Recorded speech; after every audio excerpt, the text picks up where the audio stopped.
Thangalaan movie review. అయితే ఈ సినిమా కోసం విక్రమ్ గారు ప్రాణం పెట్టేశారు. ఒక అపరిచితుడు, ఒక ఇప్పుడు తంగలన్ ఒక సినిమా కోసం ఇంత చేయొచ్చా అనుకుంటే ఈయన నుంచి నేర్చుకోలేము. మరి సినిమా ఎలా ఉందంటే, ఒక సినిమా లవర్ గా నాకు చాలా బాగా నచ్చింది. బాగుంది అంటే కొన్ని మైనస్లు కూడా ఉన్నాయి. ఇంకా ఫుల్ వీడియోలోకి వెళ్లే ముందు మా ఛానల్ ని కొత్తగా చూసినట్లయితే సబ్స్క్రైబ్ చేసుకోండి, అలాగే లైక్ కూడా. ఇంకా స్టోరీ విషయానికి వస్తే, బ్రిటిష్ రాజ్ యుగంలో ఒక మారుమూల గ్రామంలో గిరిజనులు అక్కడ నివసిస్తూ ఉంటారు. అయితే కొంతమంది బ్రిటిషర్లు బంగారం వెతకడానికి అండ్ తవ్వడానికి అక్కడున్న గిరిజనులకి హెల్ప్ కోరుతారు.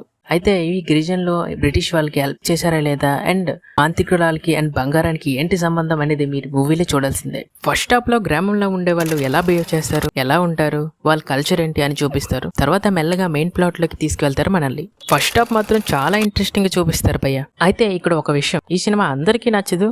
ఒక సినిమా లవర్ కి అండ్ అన్ని జోనర్స్ ట్రై చేసే వారికి మాత్రమే ఈ మూవీ నచ్చింది. ఇంకా సెకండ్ హాఫ్ లో స్టోరీ ఇంకా ఆస్త లోతుగా చూపించాలని ల్యాగ్ చేశారు. ఫస్ట్ హాఫ్ లో ఉన్నంత ఇంట్రెస్ట్ సెకండ్ హాఫ్ లో మనకు తగ్గుతుంది. Climax is good. అయితే ఈ సినిమా కోసం విక్రమ్ గారు ప్రాణం పెట్టేశారు. And Malavika Mohan, Parvathy reminding all చాలా బాగా యాక్ట్ చేశారు. ఇంకా ఈ సినిమాని రియల్ లొకేషన్ లో తీయడం వల్ల సినిమా చాలా రియలిస్టిక్ గా ఉంటుంది. చాలా వరకు రియల్ లొకేషన్ లో తీశారు అనుకుంటా. ఇంకా సినిమాలో బ్యాక్గ్రౌండ్ స్కోర్ ఎంత ఉండాలో అంతే ఉంటుంది, కొత్తగా ఉంటుంది. ఇది కూడా చాలా బాగుంది. Songs is good. ఇంకా మీరు ఒక సినిమా లవర్ అయితే ఈ సినిమాని అస్సలు మిస్ అవ్వద్దు. And bye.